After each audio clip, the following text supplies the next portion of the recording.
So thank you everybody for coming out this evening. And I really appreciate everybody taking their time out of their evening to attend this class. We have a outside speaker tonight. Her name is Laura Cruz. She is from Senior Resources, and she is going to be speaking to us tonight about Medicare. So Laura, feel free to unmute yourself and go ahead and take it away. Absolutely. So thank you so much. I appreciate you all being with us this evening. Thank you again to Chelsea Groton Bank. I want to say this is probably the fourth or fifth time that they invited me to come do this type of presentation. So just bear with me. I'm going to try to condense everything that I can in a very short period of time. What I am going to ask though is for questions. Typically with a big group, questions start coming in fast and furious. So I'm just going to ask if you can hold your questions to the end of the presentation. In addition to that, if you know where your chat feature is, please feel free, because if you're anything like me, I usually forget the questions that I want to ask. So why don't you go ahead and use that chat function to chat in the question that you have, and at the tail end, I'll go ahead and answer those questions. If we run out of time, I believe you're more than welcome to send them to me directly and I can answer them at another time. I'd like to bring up my presentation though. So are you going to share the screen with me? You should be able to share your own screen if you I can. Okay. Yeah. Well, look at that. Okay. So let me just start from the beginning. There we go. Okay. All right. Excellent. I hope everyone can see my screen on here. And, we're just going to take you through some of Medicare information. What I do want to tell you is I'm giving you everything pre-COVID. There's really not a lot of COVID information in here. And that's only because all the temporary placements that have been put in for COVID, once the pandemic is over, it's going to go right back to normal. So I'd rather give you, I hate to say this, the worst case scenario than what's happening right now during COVID. If you have specific questions about Medicare with COVID, then I'm going to ask that we have a separate conversation about that. You're more than welcome to give our agency a phone call. So again, welcome. I'm very happy you're going to spend the evening with me. Again, my name is Laura Cruz. I'm the Director of Benefits Access at Senior Resources, Agency on Aging. We're one of the 5 agencies on aging in Connecticut, and I just happen to cover southeastern Connecticut. So I cover all of New London, Middlesex, Wyndham counties, and I have some towns in Tolland. So I have actually a rather large territory to serve to provide Medicare information. On the screen here, you will see our toll-free number. Depending on where you're calling from in the state of Connecticut, that should connect you to your area agency on aging that serves your area. So if you're calling from Danbury, you should be getting the Waterbury office. But if you're in the counties that I listed, you should be connecting directly to Senior Resources. I like to also give you our direct phone number too, just in case, and that is 860-887-3561. Again, it's 860-887-3561. And again, in the chat feature, I did type in my direct email address. So if anything doesn't sound right, if you're trying to request an appointment, maybe to speak about your Medicare options, which we can do that. Again, we're not doing anything in person, but we're more than happy to offer a Zoom appointment. And of course, we'll talk to you directly over the phone as well. So whatever works for you. But basically, the Choices program is, I kind of refer to it as a one-stop shop for information and referral about the entire Medicare program. This is you learning all about Medicare, the different parts, what's available to you as far as your insurance choices, and we can also help you enroll into the different pieces of Medicare. Now, Choices counselors, we're not insurance agents, licensed brokers, financial planners. We do not gain monetarily at all by the decisions that you make. We're simply here to provide you the overall information about Medicare, so you, as a Medicare beneficiary, can make an educated decision about your Medicare benefits, and that's the most important. I do want to just give a quick blurt out about scams and just be on the lookout for those. Typically, if something sounds too good to be true, it's too good to be true. And, typically you're not getting something for free, basically. So be careful for anybody saying, I can get you this, this, this, and this if you give me your Medicare number and your date of birth. Please be very careful. And unfortunately, there's a whole load of scams right now going on with COVID, and it's very disheartening. I just got an email today that some of the scams going around are people are stealing the packages that the COVID vaccine vial is in and the packaging and trying to sell that to other people. So again, if something sounds too good to be true, just please trust your gut instinct. And if you're not quite sure, reach out to us. We partner with what's called the Medicare Senior Medicare Patrol Program, which deals a lot with just direct Medicare related scams. So if you're just not sure where to go, give us a call. The other thing that I did want to say about scams is, as a Medicare beneficiary, if you get your benefits through, just say, Original Medicare or through a Medicare Advantage plan, and we'll be talking about that, you get a quarterly statement showing what was billed to Medicare. That's called your Medicare summary notice. You should grow accustomed to reading that to ensure that services being billed to Medicare are true and legit. Like if you received a wheelchair, did you in fact get a wheelchair? If you see that on your Medicare summary notice and you know you never ordered a wheelchair, that means somebody got your Medicare number and is utilizing your information to get services and supplies. So again, just please, if you're not quite sure, if you're not sure if it's fraud, it could be a simple mistake. You know, it happens. Why don't you give us a call and we'll see if we can work through it with you and try to either recoup or explain the reasons why you may see that on your summary notice. Now, if you're new to Medicare or you're getting close to becoming Medicare eligible, or you're on Medicare, you have two great resources right at your fingertips. One is the Medicare New Handbook. You'll see the year 2021 on there. For anyone who has a Medicare active person in their household, meaning there's at least somebody that has at least Medicare Part A, you should get this handbook each and every year, and it usually comes towards the end of September.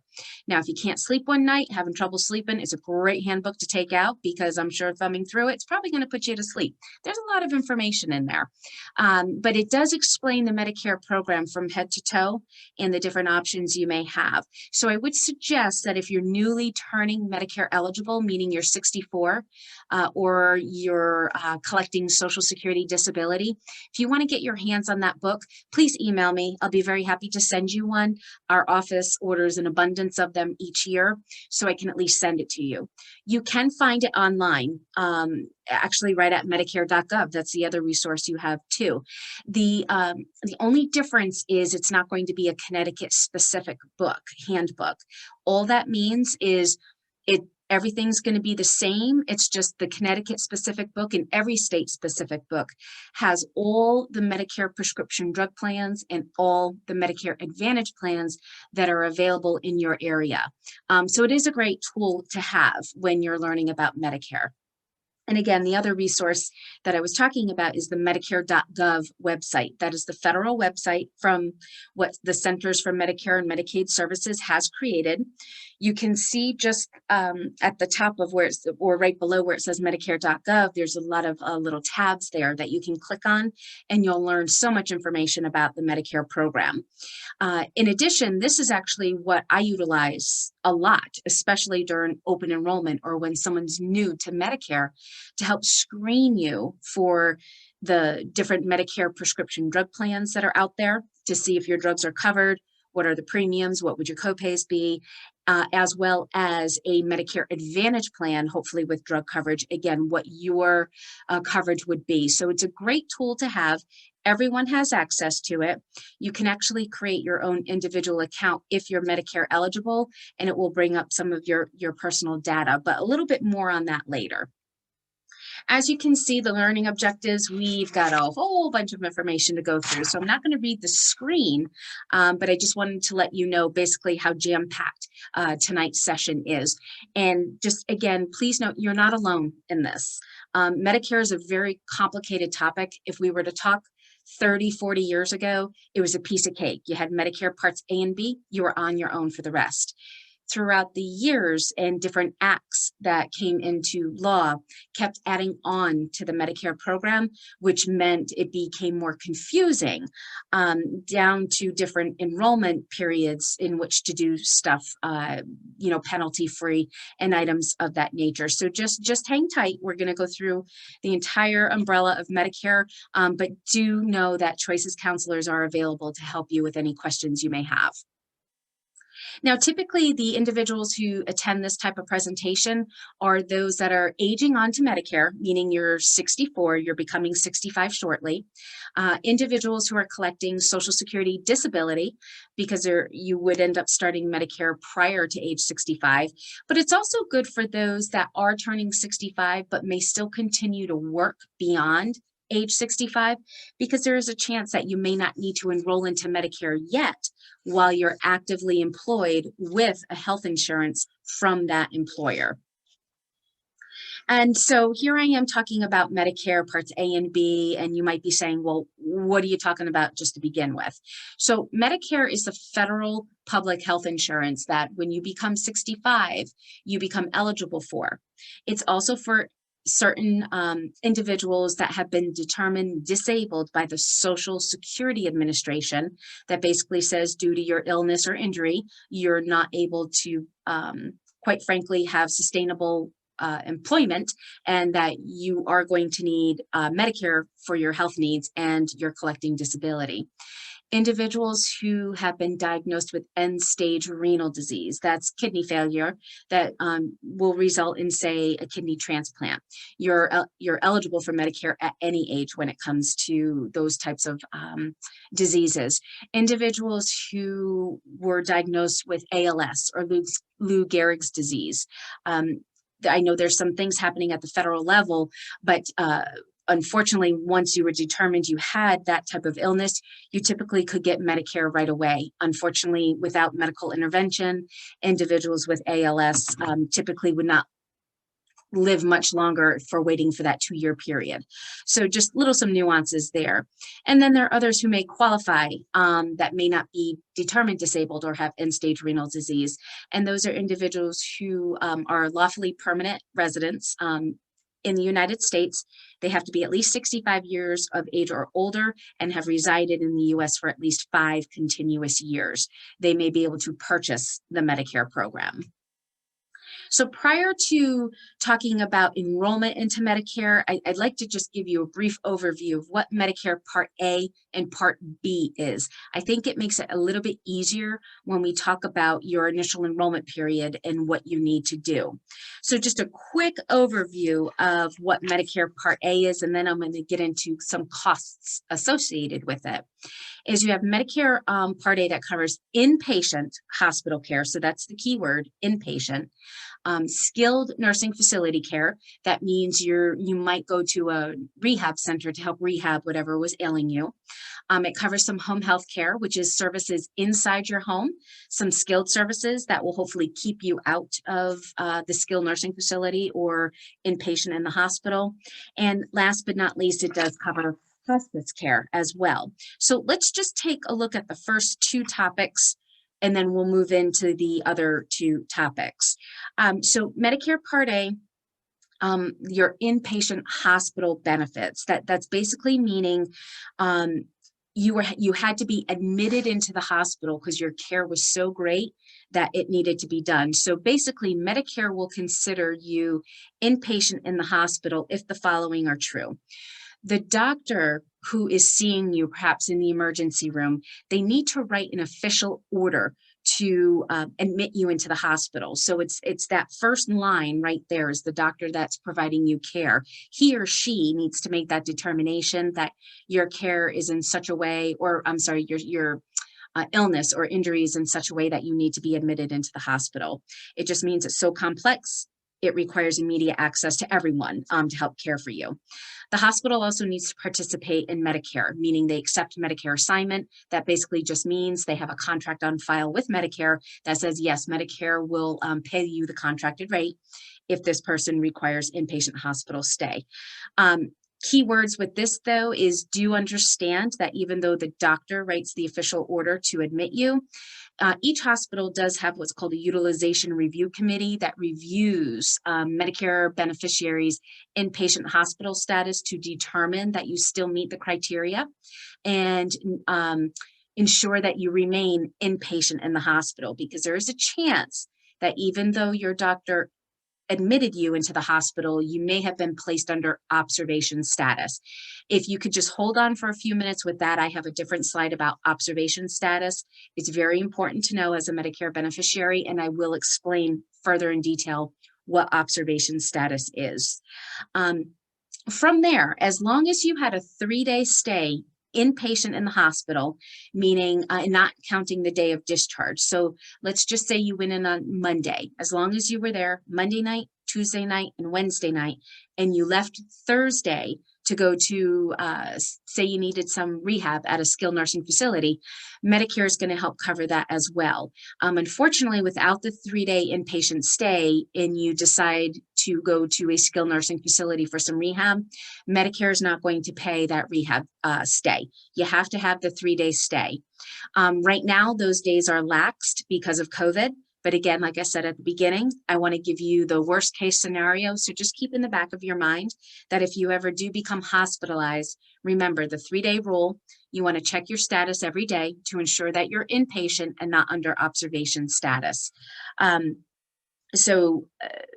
Like I said, be your own advocate if you can. And if you don't, if you're not able to, I get it. You're in the hospital. You're not feeling well. There's a reason why you're in the hospital. Assign a trusted family member that duty of being your advocate to ensure that you basically don't get bombarded in a bad financial way.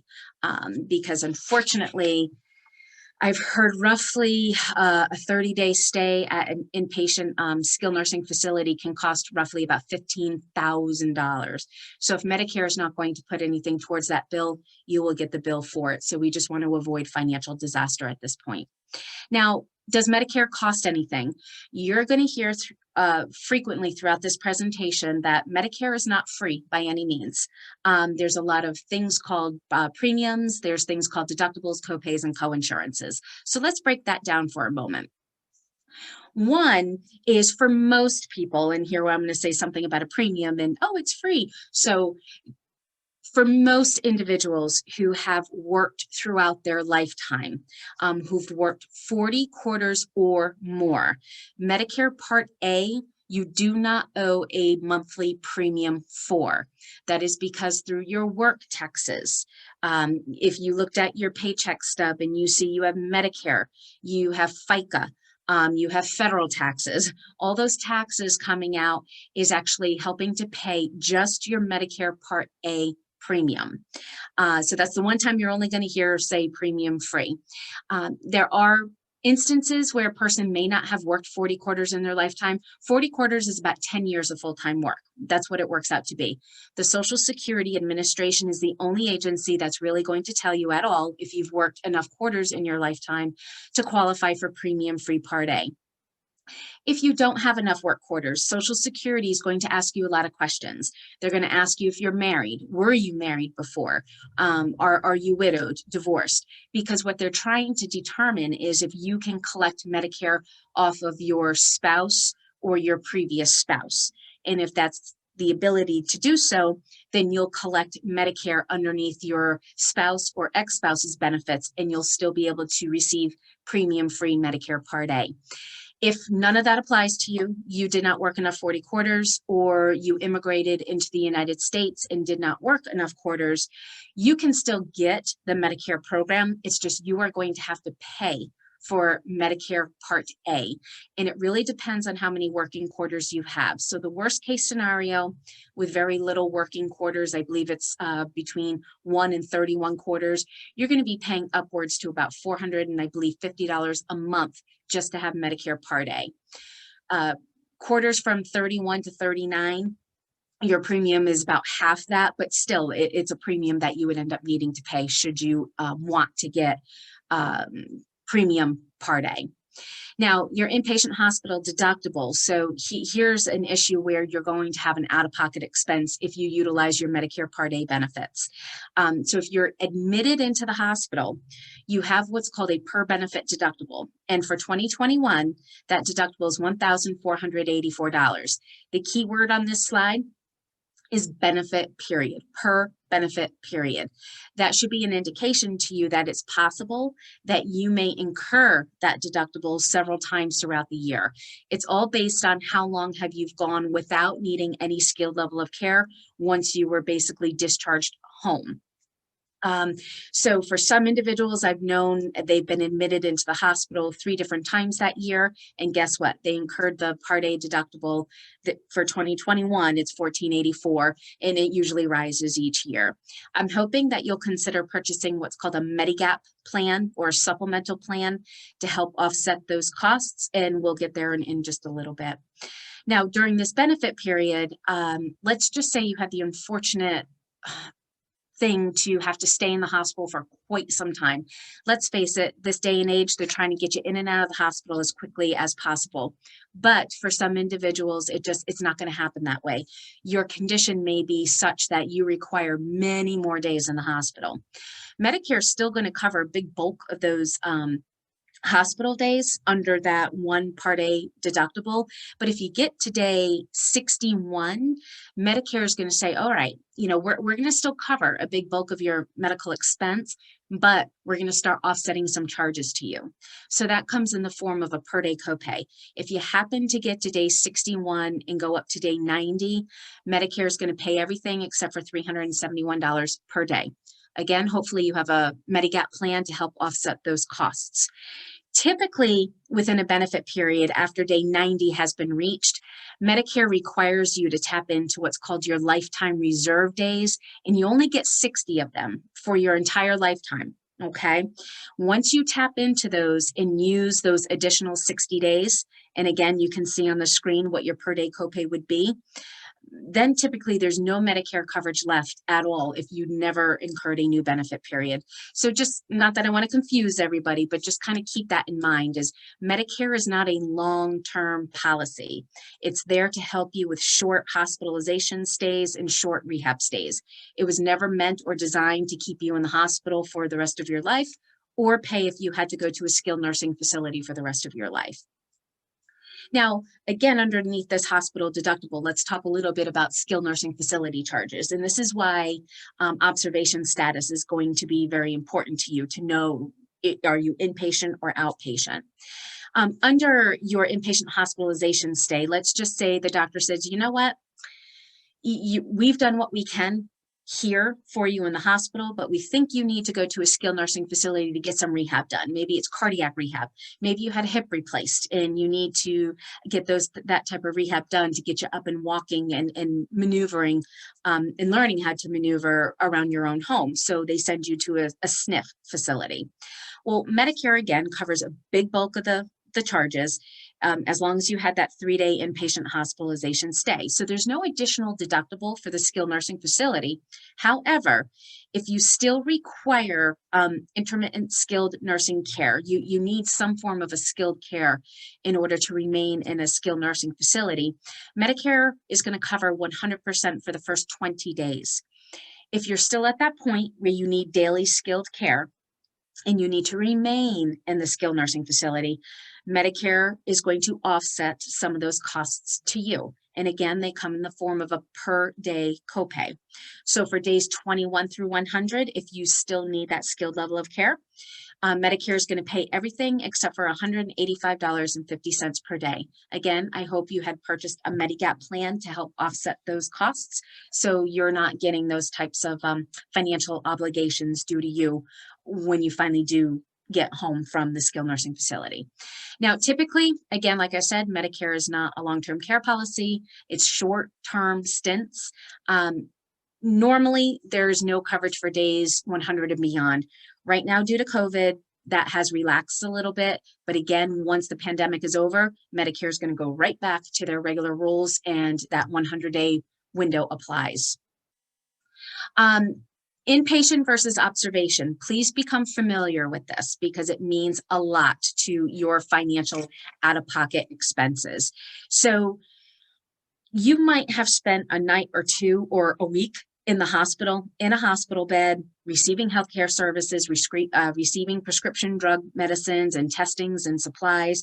But did you know you actually may not be considered an inpatient? You always, always, always want to check your status while you're in the hospital. And you do this by speaking with the hospital staff and just ensuring that you're actually an inpatient and not under observation status. And this matters because it affects what Medicare pays and what you're financially obligated to pay, because observation status is actually covered under Medicare Part B, as in boy. It's not covered under Medicare Part A. So if you thought you were admitted into the hospital and your physician says, I think you could benefit for some rehab, let's send you down to the local rehab center down the road here, it time out, because if you technically were not admitted into the hospital, you did not have that 3-day stay. So Medicare is not going to make any payment to the skilled nursing facility. So you may be at the skilled nursing facility for a week or two before they finally found out, oh my goodness, you weren't there under Medicare Part A. You were outpatient. Now you owe us 2 weeks worth of skilled nursing facility charges. So it's just a really bad situation to get yourself into. A lot of advocacy has been done about it at the federal level. And now, and it took quite some time, and this is only the beginning. There needs to be much more advocacy done on behalf of Medicare beneficiaries to help this out, this situation. So now hospitals are required to give you a notice. You'll notice with federal standards, everything has an acronym. So it's called MOON, M-O-O-N. That stands for the Medicare Outpatient Observation Notice. This is basically just a notice form that's given to you if you're receiving observation services for more than 24 hours. It's a simple piece of paper that explains why you're not inpatient, but you're under observation. And it tells you that if you choose to go to a skilled nursing facility for rehab, you basically will have no coverage from Medicare. So make sure you know exactly what you're doing. I'm asked a lot of times, how do I get the hospital to change me from observation to inpatient? There's really nothing great I can tell you. The only thing that I can tell you is you want to get in touch with the doctors that are treating you, or your spouse or a friend, whomever, and do what they can to try to see if they can get the utilization review committee to overturn it. But chances are it's not going to happen. So again, just please be your own advocate if you are able to do so. There's too many horror stories I get from Medicare beneficiaries that say, you know, they've had to take out loans to pay medical bills, you know, so just I hope that never happens to you. Moving on with Part A still is, I mentioned before that Medicare does offer home health care services. Now, this is not 24/7 care in your home by any means. Medicare does not cover that, but they may offer some skilled intermittent nursing services to help you recoup for whatever is ailing you. You might need some like physical therapy or speech language, different things like that, but it's certain criteria you need in order to access this service. First of all, you must be homebound, not bedbound, but homebound, where leaving your house is a taxing effort. Maybe you need a walker or a cane or the assistance of somebody's arm to walk you out of the home. Maybe your immune system is so compromised that leaving your home is not recommended. So just simply being homebound. You need to have skilled care on a part-time or intermittent basis. That means you need like a visiting nurse to come in and help care for your illness or injury in order to qualify for home health services. You have to be under the care of a doctor. That means you had to have a face-to-face encounter with your provider. That could be while you were in the hospital. It could have been while you were in the skilled nursing facility. It could have been you going to see your doctor at the office, or now telehealth. You know, you could have that face-to-face appointment, telehealth with your doctor, and the care has to be ordered at least within a 30-day visit from that provider. Your provider will order these services through a home health agency that accepts Medicare assignment. And it's typically between the doctor and the home health care agency that's going to come up the game plan to say, okay, this is what we're going to order. This is what we want you to provide. And that is covered at 100% for home health care services, which is great. But if you do need, like, say, a piece of durable medical equipment, that is, let's just say the visiting nurse says, hey, Laura, I think you would really utilize from a walker. Let's get one. Let's have your provider order you one. That's what's called a piece of durable medical equipment. It's just a piece of equipment that can withstand repeated use for a long period of time. That you will have to pay for. So Medicare covers 80%. You would be liable for 20% of the contracted rate. And again, I hope you have a supplemental or a Medigap plan that helps pay for that. Last but not least is hospice care.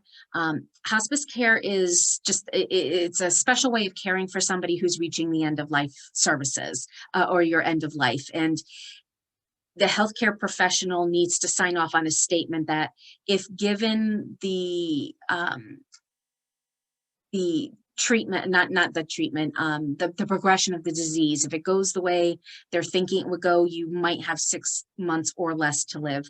Again, it's just a special way of caring for people who reach there. Again, you may have a $5 copay for prescriptions that help manage your pain. And in very slim chances, some individuals may be able to receive inpatient respite care, which is covered at 95% with Medicare. So just not everybody can get that inpatient care. It's done on a case-by-case basis, but at least you can have relief from pain and comfort in your last days. Now, Medicare Part B is completely different than Medicare Part A. This is basically everything that's done to you as an outpatient or in the community when you go see your doctor. So when the doctor comes and visits you in the hospital, they say, hey, how you doing? Yeah, okay, this is what we're going to do today. That's actually a Medicare Part B benefit, as in boy. That's all your physician's services, whether it's inpatient or outpatient. Under Medicare Part B, you have a plethora of a lot of expanded preventative benefits that never used to be available on Medicare. It was only within the last decade or so that a lot of these preventative measures have become covered on Medicare. I'm a firm believer in preventative services. I hope you will take part of them when you become Medicare eligible, or if you are on them now. You do have what's called a Welcome to Medicare exam for the first 12 months that you're actually enrolled into Medicare Part B. After that, after the 12 months have gone, you then have access to what's called a yearly wellness exam. Now, don't confuse these with physicals. They're not physicals by any means. Your doctor still needs to order tests that are medically necessary, not a whole panel of blood work and no diagnoses to go along with it. So what you might remember as a physical that you received maybe with previous insurance or your employer sponsored coverage, it's simply not the same. It's a quick visit to say, how can we keep you from your injury or illness getting worse? How can we keep you on the right and narrow path of keeping you healthy? That's basically what those types of services are. And amongst all many other preventative services. So again, that Medicare and You handbook that you may want, or you may have it already in your home. If you were to thumb through that, under the Medicare Part B section, you're going to see what looks like a blue apple. And when you see that, that's an indication that that's a preventative service that Medicare offers. So you may want to read up on it and have tests that are age and gender appropriate for you. Part B covers things like diagnostic tests. Those are like CAT scans, MRIs, x-rays, lab tests when you do have to go get blood work done. Maybe you have high cholesterol or something like that. Durable medical equipment, I've already touched upon. That's still covered under Medicare Part B. Prosthetic services and limited ambulance services. I put limited ambulance services here because Medicare is only going to cover you in the event of an emergency, or if your life is in such a way, the only safe way to get to where you need to be is the ambulance. Medicare does not cover routine transportation to and from your doctor's visits. It's just simply not covered. So just keep in mind, Medicare covers when you're, like say if you activate 911 and you best get to the hospital for care, or else the ladder's not too good, Medicare will cover that. At this time, I think it's easier to say what Medicare Part A and Part B does not cover. And unfortunately, the first 3 items you see here are so important to individuals just for overall health. Now, you may, depending on how you're choosing to get your Medicare benefits. So let's just say you have a retiree health plan that wraps around your Medicare benefits. You might be able to get this type of services through that retirement health plan. Maybe you're choosing to get your Medicare benefits through a Medicare Advantage plan that may offer some sort of these services. But if you're getting your Medicare benefits through Original Medicare and say a supplemental plan, I do need to let you know that 3 very important items are just simply not paid for by Medicare. Routine dental care. Medicare will not pay for you to go have dental cleanings every 6 months. They will not pay for you to have teeth removed. And they're certainly not going to pay for dentures should you have no teeth and need a set of dentures in your mouth so you can chew food. Medicare simply does not do anything with that. Routine eye vision, again, so important to all of us. Simple things of eye exams, just because you have nearsighted or farsighted distance problems, Medicare does not cover things like that, just to prescribing glasses. However, what I will say is if you have a medical condition, say you have glaucoma, cataracts, macular degeneration, maybe you're a diabetic and you need to have your vision checked out, that is a medical issue where Medicare will pay for you to have an eye exam done. The only time Medicare will pay for a set of glasses is if you have cataract surgery.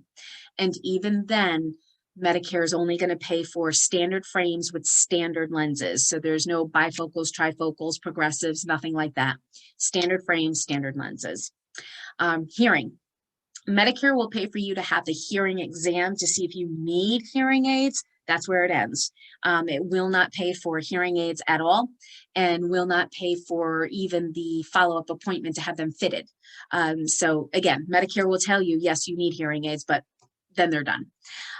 Long-term care, I've touched upon several times. Medicare is just simply not a long-term care policy. It's for short-term services that you may need, and things like cosmetic surgery, which most insurances don't cover cosmetic surgery.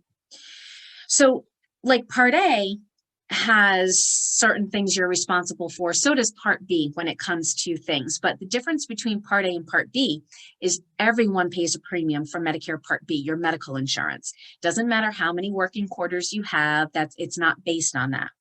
Your premium is based on basically what your IRS tax return says. So in most cases, individuals are paying what's called the base premium.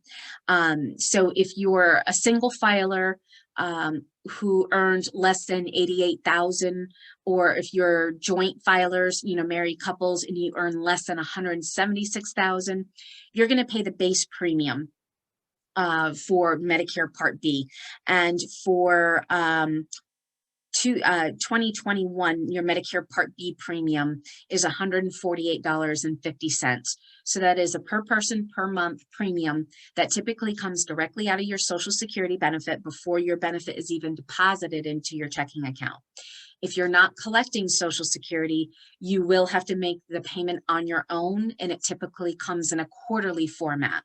From there, you can choose to go online and pay monthly, or you can pay from that quarterly statement that you'll get from Medicare. Higher earners will pay more. So not only will you pay the $148.50, depending on how high your income is, you're going to pay percentages higher. So if you are in the higher earned income category, the best thing for you to do is actually go on to Medicare.gov, because it's going to list the brackets of income, the in-betweens, and it will tell you what additional amount you're expected to pay. Social Security is going to go from your previous 2-year tax return. So for a 2021 premium, they're going to be looking at your 2019 tax return. Let's just say in 2019, you had a great year. You earned all sorts of money and things like that. But in the year 2020, that is gone. You no longer earn that type. You can appeal Social Security's decision to try to get you back down to the standard premium that most individuals pay. So just word of thought right there. Unlike Part A, that has a per benefit deductible, Part B is completely different. It's a one-time calendar year deductible, and it's a very small deductible. So you basically need to incur the first $203 worth of medical services before Medicare pays anything. Once you incur your $203 worth of medical services, Medicare then begins to pay 80% for reasonable and customary and medically necessary items and services. You'll receive the copay of 20%. Again, I hope you have a supplemental policy that will help pick up that 20%. And just understand that there's so not many things Medicare pays 100% for. Basically, just preventative services, Medicare pays 100% for. Anything else is the 80-20. Medicare pays 80%, you get the bill for the 20% coinsurance. Now that you have a quick overview of what A and B is, what it costs, what the coverage is, let's talk about enrolling, because there's two different groups of people that I want to talk to. One is those who are already collecting a Social Security benefit. So if you receive a monthly Social Security benefit deposited into your checking account every month from the Social Security Administration, you're going to be automatically enrolled into the Medicare Part A and Part B 3 months prior to your 65th birthday, or 3 months prior to your 2-year mark of collecting Social Security disability. 3 months prior, you're going to get your enrollment package. It's called your initial enrollment package. It's going to contain your Medicare card. That's that red, white, and blue card. It has your name on it. It now no longer, thank goodness, no longer has your Social Security number on it. It's just a mixture of uppercase letters and numbers. That's your identifier that providers are going to need to bill. And it tells you when you became eligible for Medicare. It will tell you when Part A begins and when Part B begins. And it will typically be that month of when you turn 65, or the month you have the 25th month of collecting your Social Security disability benefits. Now, so you're automatically enrolled into Parts A and B. You need to figure out the rest. Like, do I want to have a Medigap plan and a prescription drug plan? Do I want to pick up a Medicare Advantage plan? That's when you may want to reach out to Choices, and we can kind of help explain again in detail all the options that are available to you. Now, some individuals have to take action in order to enroll into Medicare. On time and penalty free. And essentially, if you're not collecting any form of a monthly Social Security benefit, you are the person that needs to enroll in Medicare through the Social Security Administration website. Now, the easiest way to do it is go directly online to ssa.gov. You can apply online for Medicare Parts A and B only. It's not for you to sign up for Social Security. It's just to get yourself enrolled into Medicare Parts A and B. That's the quickest and easiest way to do it. Typically, if you're thinking about wanting to collect your Social Security benefit too, then I'm going to tell you, you should make an appointment with Social Security. With that being said, with COVID, right now, they're only taking emergencies in the office. So you may have to schedule a telephone appointment with your local Social Security office to talk about your collection of Social Security benefits. And they can also get you enrolled into Medicare as well. And their main line is the 1-800-772-1213. But if you're trying to find your local Social Security office, if you go right to ssa.gov and you click on Find My Office, you put in your zip code, it's going to give you the direct phone number to your local Social Security office. The only other thing I would tell you is, you know what, before you do that, just because you're turning 65, is I need to ask you a few questions. And one of the questions, if you were calling us asking what you should do, my first question to you is, okay, well, are you still working? And if you are you covered under your employer group health plan coverage? Because you may not have to enroll into Medicare yet until you retire. So more on that in just a second. The only thing that I want to tell you before I move to the next slide is deciding to take Social Security benefits is a personal one, and only you can make that.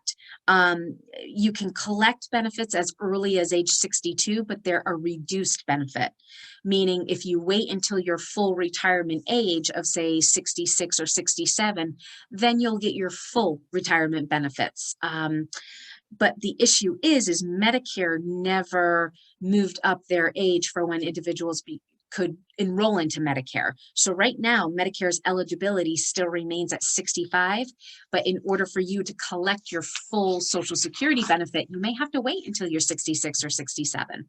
It really depends on when you were born. So again, it's a personal one. You want to reach out to Social Security to ask what your benefit is going to be if you wait until, say, 67 to collect. But you can't forget about your enrollment into Medicare at age 65 if you're not working and not covered under an employer group health plan. So let's talk about this enrollment period for just a second. Individuals turning 65 or individuals who are collecting disability for 2 years, this is what's called your initial enrollment period. This is your time to learn all about the Medicare program and decide what you want to do, how you want to get your Medicare benefits. So you have this 7-month period to figure everything out, get into what you need to get into penalty free, meaning you're not going to have to pay premium penalties if you don't enroll within this 7-month period of time. You want to start 3 months prior to your 65th birthday, or you can replace this terminology with the 25th month of collecting Social Security disability. So 3 months before 65, this is when you need to determine, do I need to enroll into Medicare or not? Am I going to stay on original Medicare, pick up a supplemental plan? Oh, I still need to enroll into a prescription drug plan, or I have a retirement benefit through my former employer. How is that going to wrap around my Medicare coverage? And it also means, hey, do I want to go directly into what's called a Medicare Advantage Plan, which we're going to be discussing Medicare Part D, the drug plan, and Medicare Advantage plans in just a little bit. So I'm so glad CMS and Social Security gives you 7 months to get all this done, because these decisions are sometimes tough to make because you're trying to do the best you can to be fully covered, but not paying an arm and a leg for all these different types of premiums that you may be responsible for. So you want to start this process 3 months prior to your 65th birthday. You can also wait until the month you turn 65. Not something I would do. Trying to have government systems work within a 1-month period, it's not going to work. So you may find that you have a delay in coverage. If you wait until the month of your 65th birthday and attempt to enroll into Medicare Part B, you're still within your initial enrollment period. It's not a problem, but your coverage is going to be delayed. It won't start until the next month after that. You still have the 3 months after you turn 65 to enroll into Medicare Parts A and B. But the longer you wait within those 3 months, the longer it's going to take for your Part B to become effective. So if you waited to the very last month to enroll into Medicare, you will still have to wait an additional 3 months for your medical insurance to become active. Now, if you had no other insurance in between that, guess what? You go to the doctor's office, you owe that doctor's visit fee because you technically don't have Medicare Part B yet. So word of advice to everybody, during your 7-month initial enrollment period, get all the work you need done within that first 3 months. Therefore, the month you become Medicare eligible, that's your birthday month of 65 or that 25th month of collecting disability, you have everything squared away so you have no lapse in coverage whatsoever. Quick word about individuals who are purchasing insurance through the Access Health CT portal. That is the state of Connecticut's portal for individuals who are not working or who are working but are offered no insurance through your employer. This is where you may purchase the silver, bronze, or platinum plan. Once you become eligible for Medicare, you're no longer eligible for your qualified health plan, which means about 2 weeks prior to your month of turning 65, you want to cancel your plan. Unfortunately, you will need to enroll into the pieces of Medicare. You are no longer eligible for premium tax credits once you become Medicare Part A eligible, and you just don't want to fall through the cracks. Too many things have happened where individuals did not enroll into Medicare Parts A and B, thought they could keep their qualified health plan, and then never enrolled into Medicare during their initial enrollment period, and then they started paying a ton of what's called late enrollment penalties. I don't want that happening to you. I believe on the federal level, they're trying to get rid of the premium penalties for those who failed to enroll into Medicare when they became eligible with a qualified health plan. And I'm hoping that's just going to stay around for quite some time. So remember, you need to terminate your plan about 2 weeks prior to become Medicare eligible. If you're receiving Husky D, which is Medicaid for low-income adults, again, I don't want you falling through the cracks. The state of Connecticut does not enroll you into your Medicare benefits. You are responsible for enrolling yourself into Medicare. What does happen is the computer systems don't talk. So you may find out 6 months down the road that, oh, you no longer qualify for Husky D because you're Medicare eligible. You may go without medical benefits for a while until you can get onto the Medicare program. DSS, the state of Connecticut Department of Social Services, there are programs out there that help make Medicare affordable. That's going to be the second to last slide that I have that will talk about that. It's called the Medicare Savings Program. It's a way to make Medicare more affordable to those who are low to moderate income levels. So let's just talk a second about those who have to enroll into Medicare. I already touched base with that, but there are some individuals that can delay enrolling into Medicare, and it's all based on, are you actively currently working? So if the answer is yes to that, I have a few follow-up questions for you. My first question is going to be, okay, you're turning 65, are you working? You say yes. Okay. My next question to you is, are you working at a place where you have at least 20 or more employees at your place of employment? If the answer is yes, and you want also answer to me yes, that you have insurance based on your current active employment, I would tell you typically you could delay enrolling into Medicare Part B because you are covered with an active employer group health plan coverage. Okay. If you're collecting disability, the answer to the employee question is there has to be more than 100 employees at your place of employment in order to delay enrolling into Medicare. This is very important to know if how many employees you work with. So let's just say you're a state of Connecticut teacher, okay? You know there's more than 20 teachers within the state of Connecticut retiree system. That means the coverage you have through your current employer, through the current state of Connecticut, that is considered creditable coverage. It's good or better than what Medicare can offer you. There's no reason for you to duplicate your coverage right now. So you can delay enrolling into Medicare. You won't be penalized unless you don't enroll within your special enrollment period. Again, we'll talk about that in just a second. So if there's 20 or more employees, you're okay. If there's less than 20 employees, you need to enroll into Medicare. I work for a very small agency. There's only 17 individuals that work within senior resources. So anyone within the agency who's turning 65, they have to enroll into Medicare, even though they're still actively working.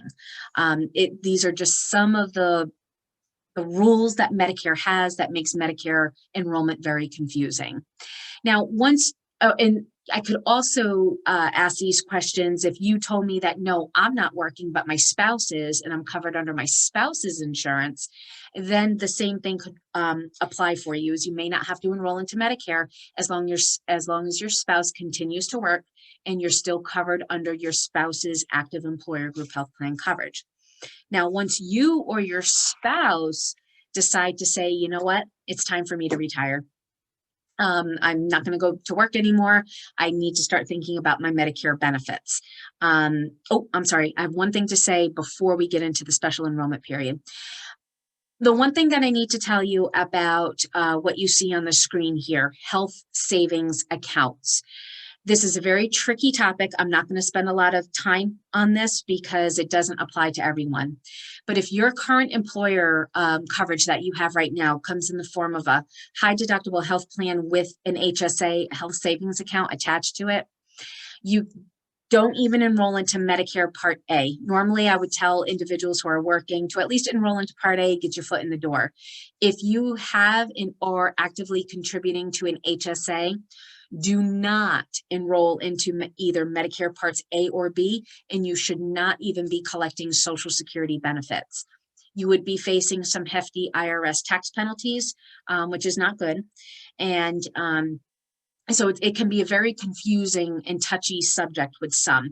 So our partners at the National Council on Aging has created a nice document that explains why you either need to stop your HSA contributions or don't enroll into Medicare Parts A and B while you're contributing, because you're going to have to stop those contributions at least 6 months before you want to get on to Medicare Parts A and B. So if you want that document in the chat feature, I did put my email address. You're more than welcome to send me an email saying, hey, can you send me some information about the HSAs, because it does apply to me. So I'm just going to move on with that. And I just want to put that here just in case you are contributing to an HSA. Okay, getting back to the special enrollment period, this is when you choose to leave your employer. Maybe you're choosing to retire. Maybe they gave the golden handshake and said it's time for you to retire. You have what's called the special enrollment period to get into the pieces of Medicare penalty free if you missed your initial enrollment period because you were actively working. One, you can choose to enroll into Medicare Part B anytime while you're still working. Most individuals don't, because you have to pay for Medicare Part B. You may also be paying for your employer-sponsored coverage. So a lot of people don't want to duplicate coverage, while Medicare Part B as a secondary payer does not pay much of anything. So you're paying for an insurance that basically is not going to pay anything. But if you want to get that weight off your shoulders, you're more than welcome to enroll into Part B. It's just for now, it will be secondary. Once you decide to retire, you have an 8-month window of opportunity to get yourself into Medicare Parts A if you don't have it already, and definitely Part B. It begins the month after you retire. That means when you or your spouse no longer goes to work anymore, or when your employer group health plan coverage ends, whichever comes first, and it lasts for 8 months. So let's just say you decide to retire in the month of January, but they're still going to cover you for the whole month of February. Typically your special enrollment period would begin in March. So let's just utilize this timeline. For instance, if you choose to retire May 15th, 2021, and your employer health plan coverage is going to end that same month, because that's what your premiums are paid up to. So it ends May 31st of 2021. Your special enrollment period begins June 1st and it ends January 31st. That's 8 months for you to enroll into Medicare Parts A and B penalty free. Of course, I'm never going to suggest that you wait the full 8 months. Again, federal systems just don't work overnight. So if you wait to the last possible moment, you may find yourself without coverage. 2 forms that you're going to need to fill out. And again, this is why we're saying don't wait until the last possible moment. There's 2 forms that Social Security needs you to complete. One is your application for Medicare Part B enrollment. Simple form. The top part is all your personal information. The second part is a very large comment section. I would suggest that you write, I want my Medicare Part B to begin, and you want to list the month that you want Part B benefits to begin. The second piece of paper that Social Security needs, this is what may take you a little bit longer. It's called the Request for Employment Verification. That means you have to take this form to your soon-to-be former employer to fill out, that basically states you have been covered under, you or your spouse have been covered under their employer group health plan coverage since the day you were 65. That will basically wipe away any penalties you might have incurred by not signing up for Medicare Part B during your initial enrollment period. I'm asked a lot of times, well, when should I start this process? If I want my coverage to begin the month after I retire, when should I start this process? My answer to you is start it 2 months prior. It just ensures this way that Social Security is going to get your enrollment information and to start Medicare when you want it to start. You're going to notice on the right-hand side of the screen, it says you should not go 63 days without enrolling yourself into a prescription drug plan, Part D, or Medicare Advantage plan known as Part C, which again, we will be talking about that in just a little bit. So just keep that in mind. Part A and Part B has to be done within 8 months, but don't go 63 days without having any form of drug coverage. And a few more slides, I'll explain to you the reasons why. You have one more enrollment period. So let's just say, unfortunately, you just failed to enroll into Medicare. Parts A and B during your initial enrollment period. You didn't have access to a special enrollment period because you weren't working. Some of the biggest mistakes we hear clients tell us is, I'm never sick, so why should I have to pay for medical premiums if I'm never going to utilize the doctors? Yeah. The other one that I hear often is, I'm a veteran. I go to the VA for all my healthcare needs, which is excellent. Continue to do that. It's important to understand that if the VA does not approve you to go outside of the VA for medical services, they're not going to pay for it, which means if you had Medicare Part B in effect, you would have had coverage. So please don't allow yourself to go without Part B because you don't go to the doctors or you're a veteran. Again, there are programs out there that will help pay your Part B premium if you qualify. So if you missed all those opportunities to enroll and then later you said, oh, you know what, shame on me, I should have done this. When can I enroll? And you give us a call. You talk to a choices counselor. We're going to give you some information, but it's not going to be the information you want to hear. We're going to tell you that, yep, Medicare will allow you to enroll in Medicare Part B, but guess what? You have to wait till what's called the general enrollment period. That's every year for those that didn't enroll. It begins January 1st and ends March 31st. They'll take your application to enroll into Part B. The bad thing is you have to wait until July 1st before your Medicare Part B kicks in. That means you're still going a half a year without having any medical benefits. And on top of it, Social Security is going to determine how long you've been without Part B when you should have had it. So for every 12-month period you've been without Part B, they're going to tack on a 10% premium penalty. So if you've gone 1 year, one 12-month period without Part B, not only will you pay the $148.50, you're going to pay 10% higher. If you go 2 12-month periods without Part B, you're going to pay 20% higher. If you go 3 12-month periods without Part B, 30% higher, so on and so forth. They are unforgiving. Not many people can get out of those premium penalties if you've missed your enrollment, all your enrollment penalties. So again, please ensure that you're acting when you should to avoid penalties. Now, we talked about what Medicare A and B is, when to enroll, who should enroll, where to enroll. Let's talk about your coverage options now. I've already given you the overview of some of the original Medicare models. So you have Medicare Parts A and B.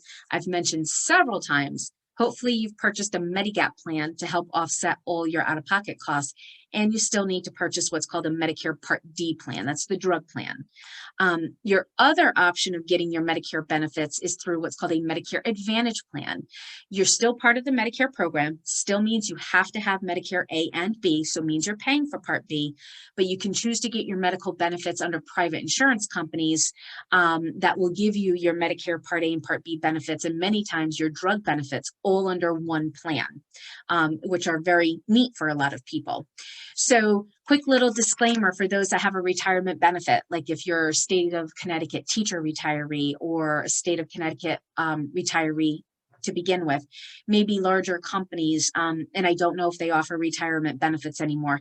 I don't know if like Pratt & Whitney, Sikorsky, EB, General Dynamics, Dominion, I don't know if they offer retirement benefits for their employees, but if they do, just understand, you're going to have to enroll into Medicare A and B, but a lot of times they have plans that wrap around your Medicare coverage. It may come in the form of a supplemental plan, or they may give you your retirement benefits in the form of a Medicare Advantage plan. But before you choose to go off on your own, you hear these commercials all the time about these plans that will give you this, this, this, and this. Do not do anything until you talk to your health plan's benefits administrator before you choose to go off on your own.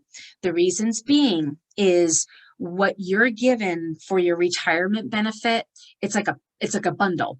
So if you choose to go purchase a prescription drug plan because you have one very expensive medication, you're unraveling the benefits that your health plan benefits administrator has put into place for you. And what can happen is they can terminate you from your retirement benefit as far as the medical insurance piece. And there's no law that states they have to put you back into it. So please do not mess up any of your retirement benefits by listening to any of the commercials you may hear or friends, relatives, or whatnot. Your very first call should be your retirement office. and ask them, what are the consequences if I choose to go off on my own, okay? Medigap plans. So again, Medicare Parts A and B have deductibles, copays, and coinsurances. You may want to consider purchasing an additional insurance to help offset those costs, but the plans that are available in Connecticut, they're called Medigap plans.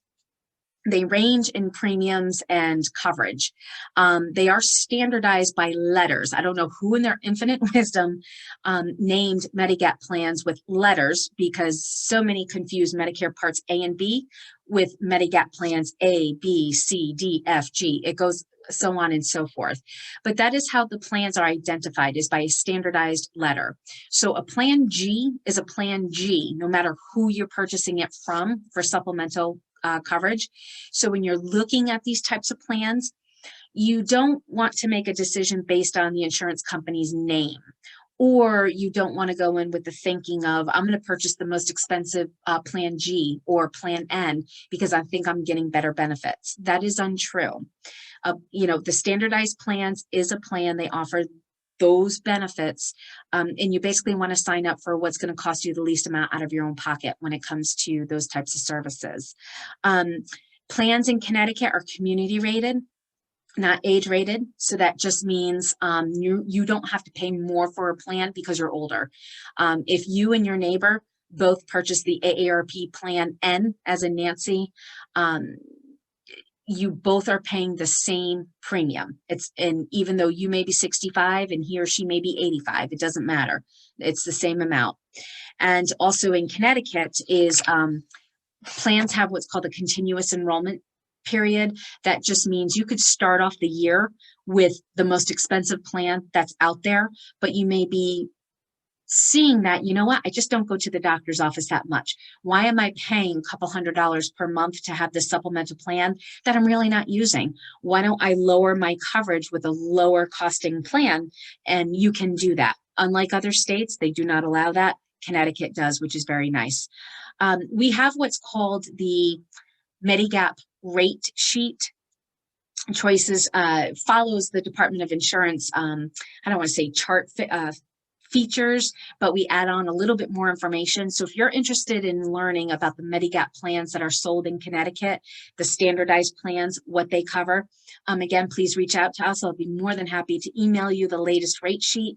Typically, if you go to our website, seniorresourcesec.org, the latest rate sheet is up on our website as well. Or you can go directly to the Department of Insurance and view the Medigap plans that are available in Connecticut for purchase, what their monthly premiums are and what the coverage is as well. But we're happy to discuss in depth more about Medigap plans. You're not quite done though with the umbrella of the original Medicare model. If you're choosing to get your benefits that way, you'll have your red, white, and blue card, Medicare Parts A and B. Maybe you're purchasing a supplemental plan, Medigap plan. You still need to purchase what's called a prescription drug plan. That's the last piece you need to round out your original Medicare coverage. So in order to enroll into a prescription drug plan, number one, what does Part D mean? Well, this provides coverage for certain medications through a variety of private insurance plans. So when you see the word private insurance plans, that should be an indication to you thinking, oh, great, it's another insurance that I have to purchase for a premium. That's basically what that means.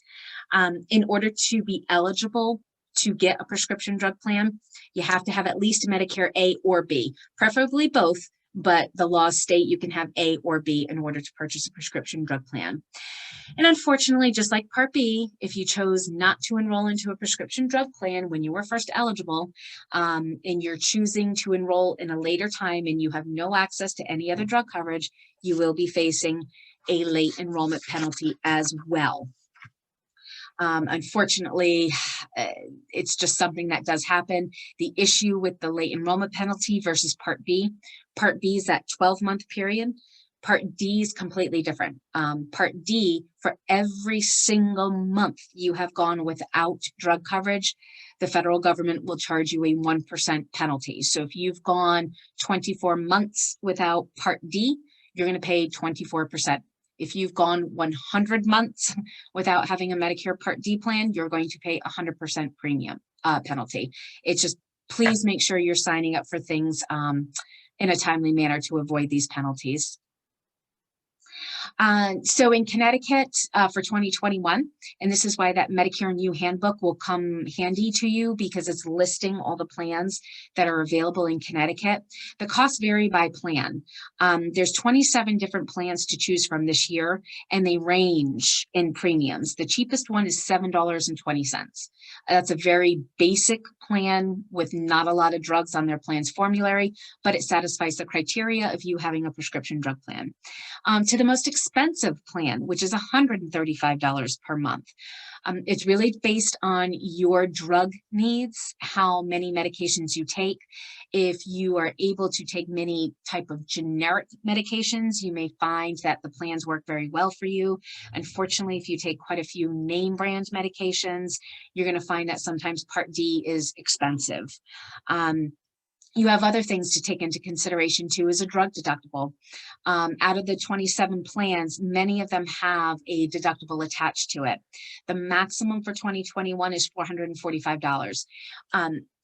Using the Medicare.gov website and that handbook that I was talking to you about, we can at least tell you right off the bat, hey, yes, this plan has a deductible. Very few of them have no deductible. The other things I would tell you to consider looking at is, again, if you can take generic medications, you're going to find a lot of these plans do not apply the calendar year deductible to like tier 1 and tier 2 medications. So that's just another cost saving measure you can check into. Then you're going to have things like copays and coinsurances. You may have set copays for certain meds. Your more higher end medications, the name brand or specialty medications, you may have a coinsurance, which is basically a percentage that you end up having to pay. Just like Part B, if you earn more, you're going to pay more for your prescription drug plan as well. And it all is based on what your IRS tax return said from the previous 2 years. So basically, to determine the best plan for you, use Medicare.gov. If you're not quite sure how to use it yet, give us a call. We're very happy to help you. We're even happy to help you input your medications and show you the different plans that would best suit your needs. And we can pinpoint things to you about, say, the premiums, the drug deductibles, but also things like restrictions on the plan, meaning, does your drug require prior authorization? Does it have step therapy? Does it have quantity limits? Those are very important things you want to know before you sign up for that particular drug plan. So when can you enroll into Part D? Well, you can do it during your initial enrollment period. That was that 7-month window of opportunity that I told you about when you turn 65 or your 25th month of collecting disability. You can do this during your special enrollment period. That means if you stopped working and your employer coverage ended, it's going to give you that 63 days to enroll into a drug plan. Other things is like if you moved out of the service area, you know, maybe you moved from Florida to Connecticut, you want to sign up for Connecticut related insurances, items of that nature. Or if you qualify for extra help, that's that Medicare savings program, which we'll talk about right at the tail end, that helps make Medicare affordable. You also have other opportunities during the year to look at your insurance and change it if needed. One of the biggest enrollment periods that the Choices program assists with is the October 15th to December 7th annual enrollment period. That's for anybody who's on Medicare Parts A and B and either wants to enroll into a drug plan because they never did it before, or you have a drug plan and you want to look at it for the next year. Also, if you're in a Medicare Advantage plan with drug coverage, this is your time period. Make the most out of this 7-week period to ensure that you know what your coverage is. Are you happy with it? And do you want to make changes? Again, Choices is very happy to help you out with that. We can take a phone appointment or we can Zoom, however you want to do it, and we can help screen your medications and help you determine what is the best possible plan for you to enroll into. And if you do change your plan during this time period, your new coverage begins January 1st. Only a couple more slides, I promise. Last but not least, you have another option of getting your Medicare benefits through private insurance plans, and that is called Medicare Part C, as in Charlie. These are just alternative health plans that you can choose to purchase that have been approved by the Centers for Medicare and Medicaid Services. It's just another way to get your Medicare benefits. You're still part of the Medicare program. So that means you must have Medicare Parts A and B in order to enroll yourself into one of these types of private insurance companies called Medicare Advantage Plans. The nice things about these Medicare Advantage plans is they must include everything that original Medicare covers, but they're given the opportunity to offer more than what original Medicare covers. Things like vision, dental, hearing. Remember how I told you your red, white, and blue card pays nothing towards that? It's possible you may be able to get some coverage through the Medicare Advantage plan for those services. Other additional items that some of these plans covers is like a gym membership. You might have heard of Silver Sneakers. That is basically a free gym membership for you that you can partake of for any gym that participates with Silver Sneakers. So again, great benefit. Most plans offer your drug coverage. So that's your Medicare Part D plan wrapped up into that Medicare Advantage plan. So that satisfies the criteria of having a drug plan. So essentially, if you're choosing to get your Medicare benefits through a Medicare Advantage plan, you only need to carry that one card in your wallet because that's your inpatient hospital coverage, it's your doctor's coverage, it's your drug plan coverage. So it's just a great way of keeping everything under one card. So what are some of the costs associated with a Medicare Advantage plan? Still have to pay Part B premium, not getting away with that. Some of these plans may require you to pay an additional premium, and you want to ensure you know exactly what plan you're enrolling into so you know what your out-of-pocket expenses are going to be. You're going to hear commercials that you can enroll in this plan for zero premium, which some of that is true. You just want to really look at the plans being offered, because by enrolling into a zero premium plan, you may have a lot of out-of-pocket expenses you weren't thinking about, higher primary care doctor visit copays or higher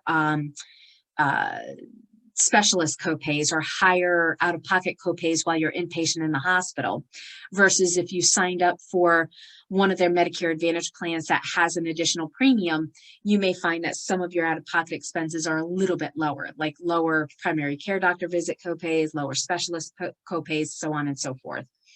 You need to read and understand your financial obligations to all costs relating to your health care. This means you want to know before signing up, what is your doctor visits going to cost you? If you were admitted into the hospital, what is it going to cost you?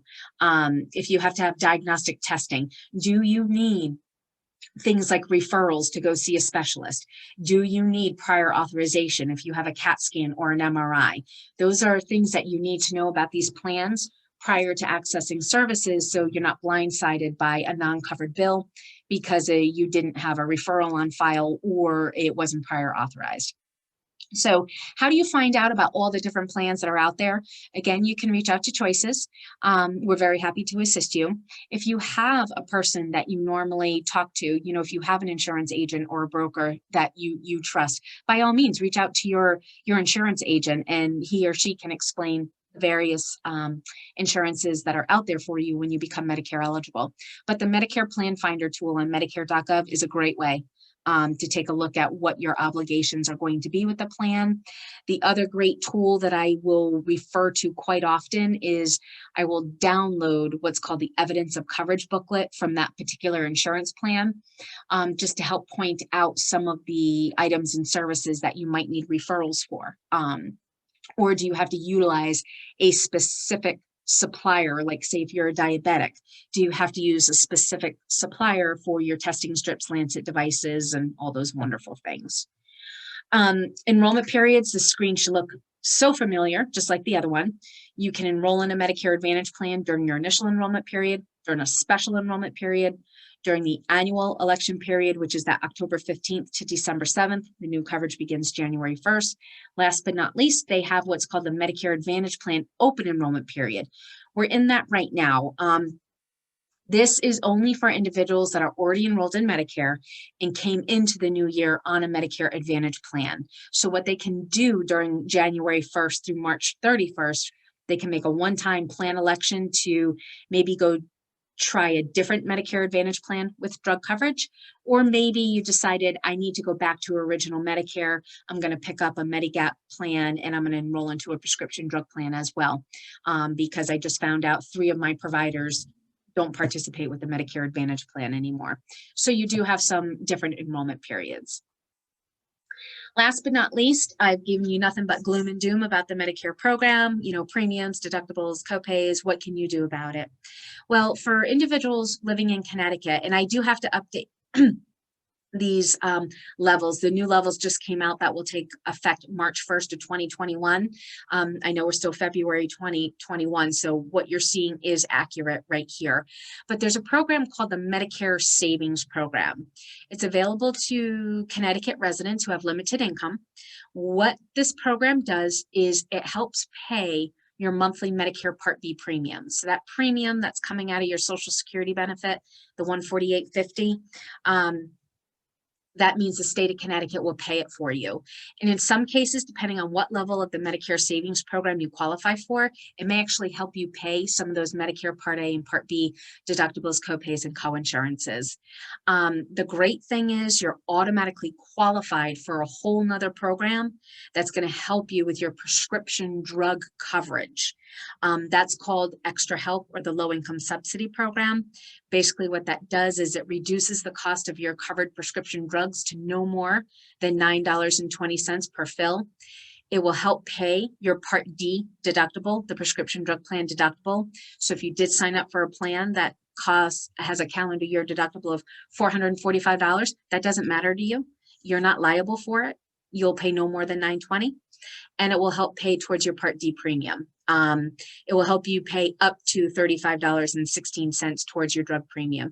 So to get these types of benefits, your Part B premium paid for and the extra help, if you're looking at the limits right here, if you're single person, there's your income limit right there.